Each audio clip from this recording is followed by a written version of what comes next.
నమస్తే. ఈ లులు మహాల్ విషయంలో 2 రోజుల నుంచి వివాదం జరుగుతుందండి.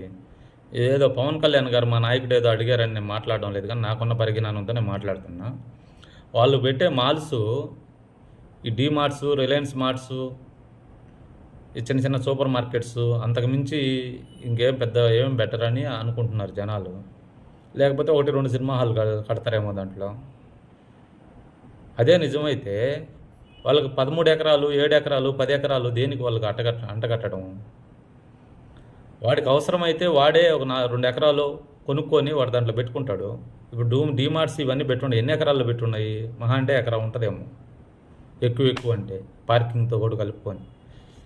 లేదంటే ఒక 2 ఎకరాలు కొనుక్కొని పెట్టుకుంటాడు. వాడు పెట్టిన దానివల్ల మన రాష్ట్రానికి వచ్చే ఆదాయం ఏంటి? వాడు మహా అంటే వాడు పెట్టిన తర్వాత ఒకవేళ మాల్ స్టార్ట్ చేసి ఓపెన్ చేసిన తర్వాత వాడు ముందు ఎక్స్పీరియన్స్ ఉన్న ఎంప్లాయీస్నే పెట్టుకుంటాడు. వాడు ఎక్కడైతే ముందు నడుపుతున్నాడో ఆ ఎంప్లాయీస్ని తెచ్చి పెట్టుకుంటాడు ఫస్ట్. కొత్త వాళ్ళని అంత తొందరగా తీసుకోరు. ఒకవేళ కొత్త వాళ్ళని తీసుకుంటారు కొద్ది రోజుల తర్వాత, ఏదో 1 సంవత్సరం తర్వాత అట్లా ఓ 10 మందిని 15 మందిని. వాళ్ళకి ఇచ్చే జీతాలు ఎంత? 10,000, 7,000, 12,000, 15,000 ఎక్కువ అంటే. వాళ్ళకి అన్నేసి ఎకరాలు గవర్నమెంట్ స్థలాలు ఎందుకు ఇవ్వాలి? కోట్లు చేసి విలువ చేసే స్థలాలు. అదేదో విశాఖపట్నంలో ఇచ్చారంటున్నారు, విజయవాడలో మెయిన్ సెంటర్లో బస్టాండ్ స్థలం ఇస్తానంటున్నారు, పోతే మళ్ళీ ఇంకో కృష్ణా జిల్లాలో యాడో ఇస్తా అంటున్నారు. ఇన్నెందుకు వాడికి? ఏదైనా ఒకటి ఇక్కడ కేటాయించండి. అది స్థలం మనం ఇవ్వాల్సిన అవసరం లేదు, వాడిని కొనుక్కొని కట్టుకోమనండి. పర్మిషన్ మాత్రమే ఇవ్వండి.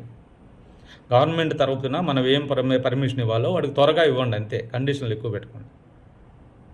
వాడి కండిషన్లకు మనం ఒప్పుకునేది ఏంది? టీడీపీ అంతకుముందే దీన్ని తీసుకొచ్చింది 14 నుంచి 19 లోపలే. తర్వాత జగన్మోహన్ రెడ్డి గారు తరిమేశారు అంటున్నారు, వాళ్ళ కండిషన్లకు ఒప్పుకోక. అది ఒకవేళ జగన్మోహన్ రెడ్డి గారికి కమిషన్లకి కుదరకేమన్నా వద్దని ఉంటారేమో కానీ, మీరు లాలూచి పడాల్సిన అవసరం అంత లేదు. లాలూచి పడుతున్నారని తెలుస్తుంది, లాలూచి పడాల్సిన అవసరం లేదు. ఇలాంటి పని చేసే గతంలో మీకు 23 స్థానాలకు వచ్చింది. మీరు ఈ ప్రభుత్వాన్ని వ్యతిరేకించడం కాదు, చంద్రబాబు నాయుడు గారు కొద్దిగా ఆలోచించాలి. ఏదో పవన్ కళ్యాణ్ గారి గురించి మాట్లాడారని మేము మాట్లాడడం లేదండి. నేను ఒక జనసేన కార్యకర్తగా నేను మాట్లాడడంలా, మామూలుగా ఒక మనిషిగా మాట్లాడుతున్నాను. మీరు చూసి ఆలోచించిస్తే బెటరు. ఇలాంటి విషయాలు అనవసరంగా దారాతత్వం చేయబాకండి.